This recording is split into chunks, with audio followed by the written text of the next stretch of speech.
Olá, boa noite. Vamos juntos nesse instante continuar a sequência após a ceia de Jesus com os discípulos, das falas de Jesus. E agora aquele momento em que Jesus sai, atravessa o Vale de Cedron, chega no jardim do Getsemane, e essa narrativa é importante. Somente João que não a narra detalhadamente. João apenas fala que Jesus foi para lá e na sequência houve a prisão dele. Mas Mateus, Marcos e Lucas, eles fazem uma narrativa bem completa desse momento do jardim do Getsemane e traz um aplicativo espiritual muito forte para nós. Eu queria que nós ficássemos atentos a isso nesse instante. Abra comigo aí Mateus 26. Reúna a sua casa, é um momento muito bom, muito gostoso e vai ser extremamente proveitoso para nós. Então aquieta seu coração, né? Abra agora sua mente, aguça os seus ouvidos aí, reúna todos os seus esforços para a gente conseguir ler essa palavra. Diz assim, Mateus 26, a partir do verso 36. Em seguida, aquelas falas de Jesus, foi Jesus com eles a um lugar chamado Getsemane, prensa do azeite. Isso aqui tem um significado importante nesse momento, porque lembra lá de Isaías 53, onde a profecia diz assim que todavia agradou ao Senhor moê-lo. Ou seja, Getsemane é prensa do azeite.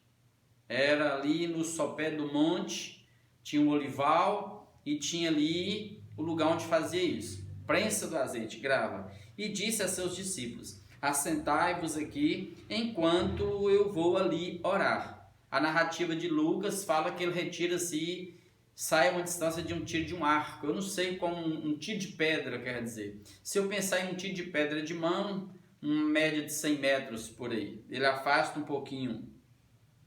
Assentai-vos aqui enquanto eu vou ali orar. E levando consigo a Pedro e aos dois filhos de Zebedeu, Tiago e João, os mesmos três que esteve com Jesus na hora da transfiguração, então Jesus começou a entristecer-se e a angustiar-se. Ou seja, Marcos, a narrativa de Marcos fala que ele teve pavor ante a morte. Teve uma angústia, pavor e medo ante a expectativa da cruz. Então Jesus lhes disse, a minha alma está profundamente triste até a morte. Ficai aqui e vigiai comigo. Ficai aqui e orai comigo, vigiai comigo. Fique atento a isso.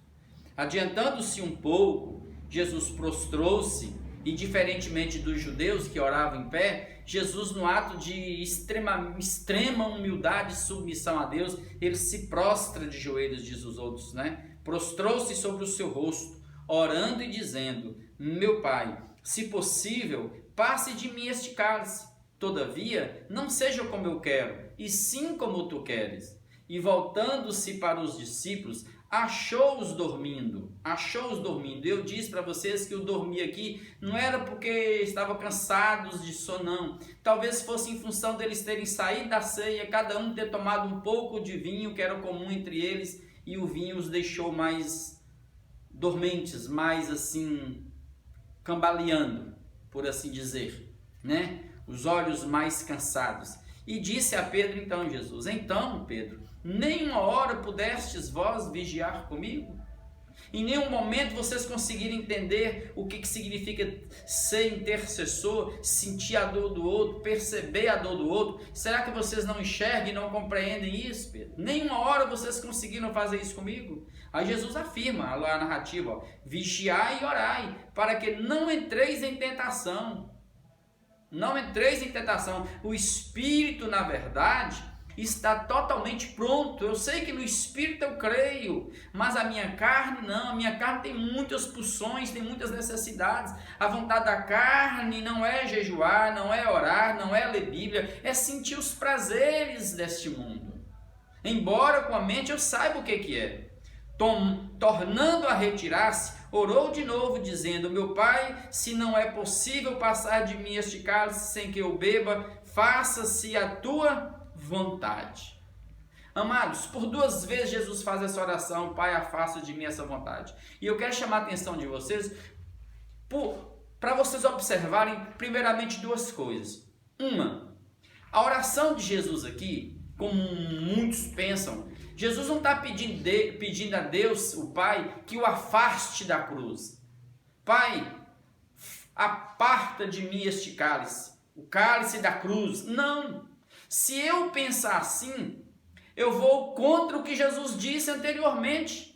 Eu espontaneamente dou a minha vida, ninguém a tira de mim. Ele já caminhou de lá, desde Lucas 9 até chegar aqui, resoluto, decidido. Ele sabia que ele precisava, que ele tinha que ir para a cruz. E mais ainda, tem um texto de Hebreus no capítulo 5, no verso 7, em que o narrador, a narrativa do escritor aos Hebreus diz que nos dias da sua carne, em que esteve no corpo, Jesus fez clamores a Deus com angústias, com dores, a quem o podia livrar da morte, e sendo atendido. Então Jesus foi atendido na oração que ele fez. Então, se Jesus foi atendido na oração que ele fez, então ele não pediu a Deus para que o livrasse da morte. Aqui o que Jesus está pedindo é o seguinte: Pai, não me deixe morrer antes da cruz. Pai, não me deixe morrer antes da cruz. Me ajude a completar a minha missão. E aí eu quero chamar a atenção de vocês, porque na narrativa de Lucas, a narrativa de Lucas diz que foi tão intenso o que aconteceu com Jesus, no mundo emocional dele, na mente dele, no aparelho psíquico dele, que a carne dele sentiu, o suor dele foi como gotas de sangue caindo sobre a terra. É o que nós chamamos na ciência de hematidrose. Ou seja, amados, o que a gente faz, o que acontece conosco em termos de alma, no mundo emocional, no mundo psíquico, dispara, acontece coisas enormes aqui na carne, vira soma, vira carne, tornam-se doenças psicossomáticas. Eu preciso então cuidar disso. E por que Jesus está sentindo essa angústia, esse pavor de morte, como diz o texto? É óbvio, gente, é um momento antes da cruz. O peso do mundo inteiro, os pecados do mundo inteiro estão caindo sobre ele. As suas dores, suas angústias. Por pior que seja a sua angústia, a sua dor, Jesus as sentiu por você. Não existe um mortal na terra que tenha sentido dores como as de Jesus, angústias como as de Jesus. Ele está atraindo sobre si as angústias do mundo inteiro, os pecados, as dores do mundo inteiro. É como aquele LNBF que fica na antena parabólica, onde todos os raios que vêm dos satélites batem na parabólica, antena parabólica, e todos convergem para aquele sinal e ele ganha força e chega até nós na televisão. Todas as minhas angústias convergiram tudo para o grande sinal, para aquele momento auge que é Jesus. E aí o corpo de Jesus desmonta, e ali, prefigurando a cruz, o suor dele se torna em gotas de sangue, mistura de água com sangue, suor com sangue. Amados, então não dá para nós no chão da terra brincarmos com esse negócio de servir Jesus, de usar Jesus apenas para satisfazer os nossos interesses materialistas e egoístas, narcisos, egocêntricos, de muitos líderes que se perverteram porque brincaram com o Evangelho de Jesus. Isso aqui é sério.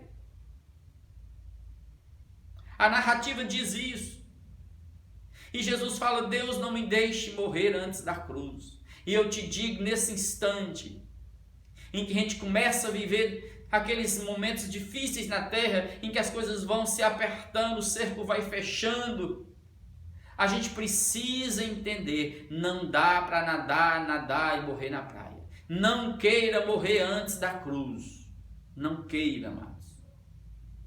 Siga com Jesus até o fim, não negue Jesus por nada.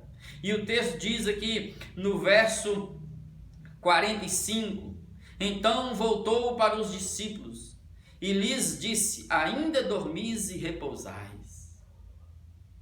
Ele interroga: eis que é chegada a hora, e o Filho do Homem está sendo entregue nas mãos de pecadores. Pecadores que viram e não quiseram se submeter. Receberam todas as sabedorias, luzes possíveis para discernir, para tomar uma decisão, e não tomaram. Tomaram decisão em favor da manutenção do templo, da religião esclerosada que matava e que oprimia e que cegava as multidões, sem deixá-los livres nunca, antes tolhendo as pessoas com suas morais religiosas doentias e perversas. Foram entregues nas mãos daqueles que só quiseram satisfazer os seus próprios interesses. E Jesus disse para os discípulos: levantai-vos, vamos daqui, vigiai e orai, eis que o traidor se aproxima. Eis que o traidor se aproxima. Guarda isso no coração, amados. Guarda essa palavra no teu coração, em nome de Jesus. Guarde esta palavra no teu coração. E lembre, se você tem problemas na alma, na sua psique, manifesta-se no corpo. Então trata. Não faz do seu problema emocional, psíquico, um problema espiritual, não. Procura ajuda e busque. Porque de fato, problemas emocionais, problemas psicológicos afetam a carne da gente. Isso aqui é nítido nesse texto. Mas Jesus foi até a cruz. Mais uma vez ele vence esse momento de angústia por mim e por você. Mas eu quero continuar lendo Mateus, verso 47. Falava ele ainda, e eis que chegou Judas, um dos 12, e com ele grande turba com espadas e porretes, vinda da parte dos principais sacerdotes e dos anciãos do povo. Aqui já estava a narrativa de Lucas, fala que ele tinha uma escolta, um destacamento romano. Observe que a religião já não foi sozinha, ela já estava casada com o Império Romano nesse instante para promover a morte, para destruir o amor, para tentar matar a vida e controlar o mundo, como está acontecendo nos tempos atuais. Um destacamento romano para chegar ali, ora, era 700 homens, 760 homens da infantaria e 260 de cavalaria para garantir que estava ali um oficial romano chegando. Não era pouca gente não. E Lucas fala que tinham lanças, tochas acesas, lanternas, era de noite, era escuro, era breu, diz o texto. Ora, o traidor lhes tinha dado este sinal. Marcos fala de uma senha, um sinal, uma senha. Aquele a quem eu beijar é esse, prendei-o. Era de noite. Como que eles iam prender a pessoa certa? Então, Judas não falou de um aperto de mão, de um abraço, mas de um beijo na face. A senha era essa, o sinal da traição era esse, um beijo na face. Verso 49. E logo aproximando-se de Jesus, ele disse: salve, mestre, e o beijou. Olha, a narrativa de Marcos, ou a de João, não me lembro, mas eu acho que é a de João que diz, que quando Jesus estava saindo, terminou de orar e veio com os discípulos, eles vinham esse destacamento, essa escolta, essa multidão de gente para prender Jesus. No escuro diz que eles perguntam, né? Quem é Jesus? Aí eles perguntam: a quem procurais? Jesus responde: a quem procurais? Eles dizem: nós procuramos a Jesus. E ele responde: sou eu. E quando Jesus diz sou eu, diz que eles recuam e caem para trás. Ou seja, imagina o tamanho da autoridade que carrega a palavra de Jesus. Então você imagina que se Jesus quisesse vencer pela espada mesmo, nem precisava uma multidão de anjos vir, não.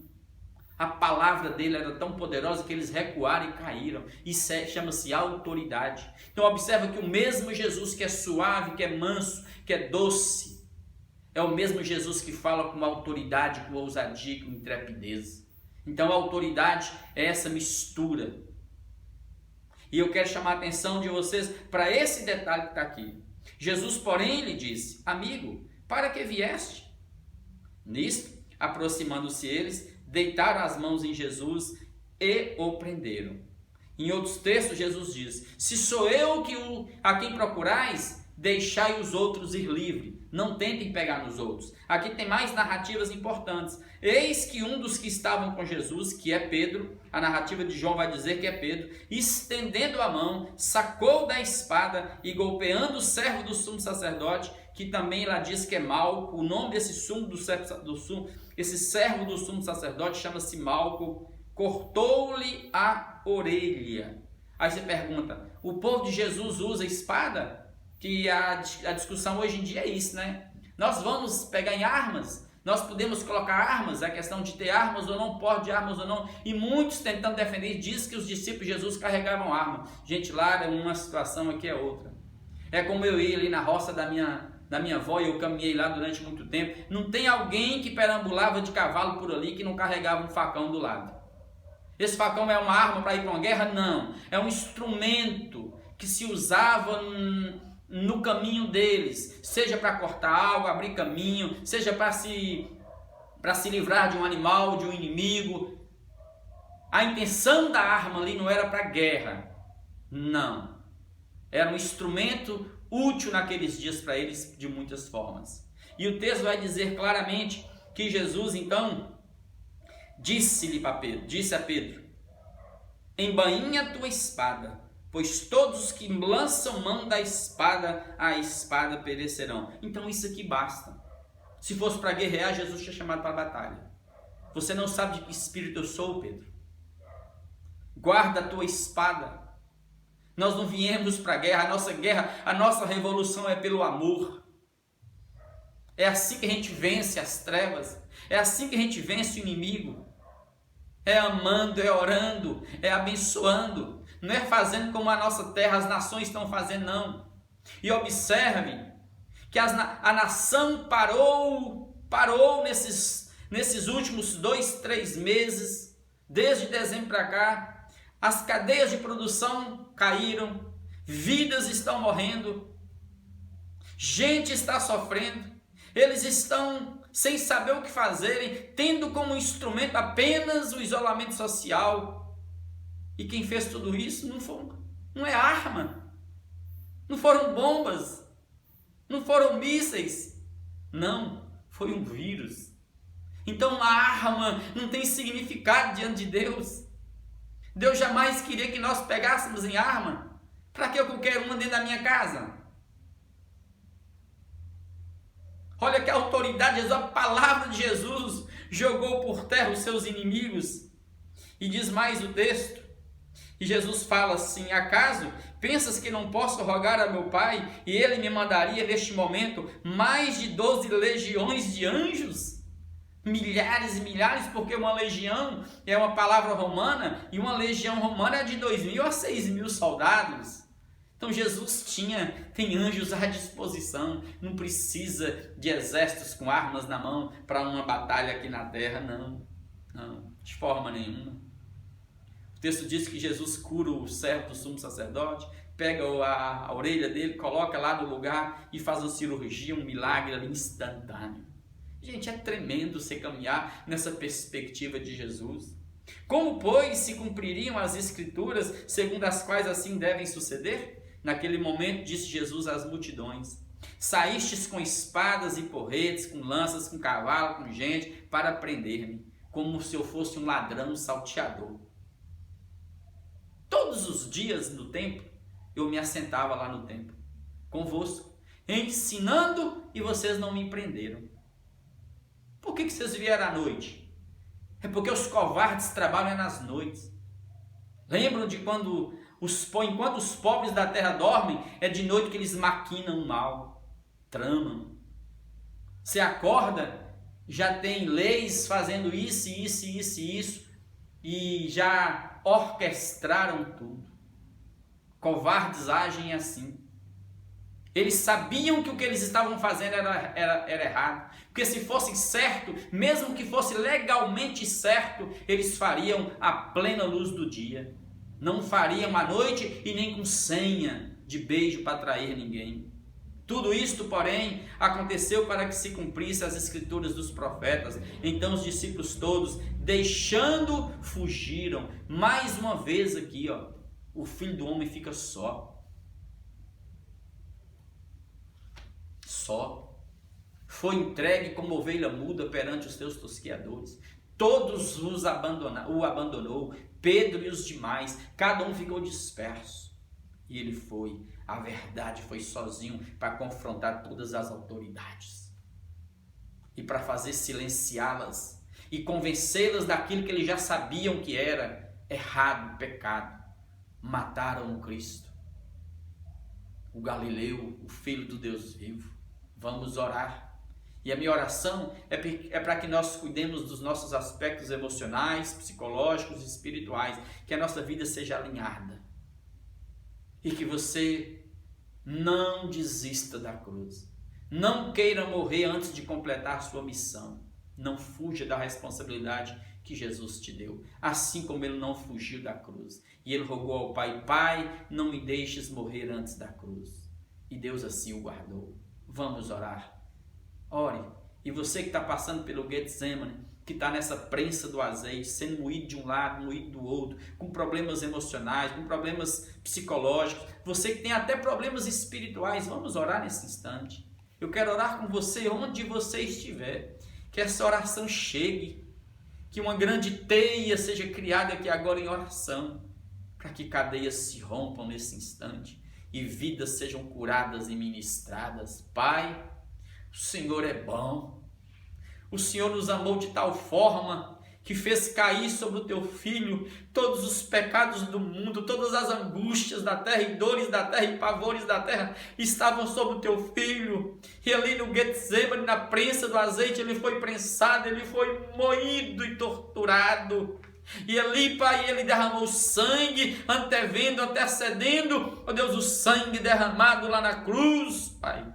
E nós, nesse instante, pelo poder que há no nome de Jesus, no sangue do Cordeiro Eterno, nós clamamos: fortaleça, Pai, os teus filhinhos nesse instante, fortaleça a mim, fortaleça os teus filhos que estão clamando, aqueles que estão abatidos emocionalmente, aqueles que estão, Pai, em função de seus problemas emocionais, com úlceras, com gastrites, com taquicardia, ó Deus, com fibromialgia, aqueles que estão com o coração fibrilando, aqueles que estão sentindo dores na carne, nos ossos, em função de problemas emocionais. Eu te peço, Deus, toma essas dores, essas angústias em tuas mãos, colha a lágrima desses irmãozinhos, ó Deus, e consola-os, Pai, porque assim como Lucas diz que o Senhor enviou o anjo para confortar o teu filho ali no Getsemane, eu te peço que o Senhor envie o teu anjo para consolar e confortar aqueles que estão gemendo no espírito, aqueles que estão sentindo dores na carne, angústias de morte, Pai, latentes, Senhor. Ó Deus, ministra agora a cura dos céus. E não nos deixe, Pai, não nos deixe, Pai, nos corrompermos neste mundo. Livra-nos das armas de guerra. As nossas armas não são carnais, Pai. Sim, mas são poderosas em Cristo para anular sofismas de Satanás. Então é agora que nós invocamos o nome de Jesus para que o Senhor destrua nesse instante todos os sofismas, todos os dardos, todas as armas que o inimigo tem lançado contra as nossas vidas e nossas casas, que sejam destronadas todas agora e quebradas todas em nome de Jesus, e que caiam por terra, Pai, todos os nossos inimigos, em nome de Jesus. Que essa paz do Senhor, que esse consolo, esse conforto, essa graça do Senhor alcance-nos nesse instante. E assim nós já te agradecemos, Deus, pelo milagre da cura, em nome de Jesus, no poder do teu Espírito. Amém, amém, amém, amém.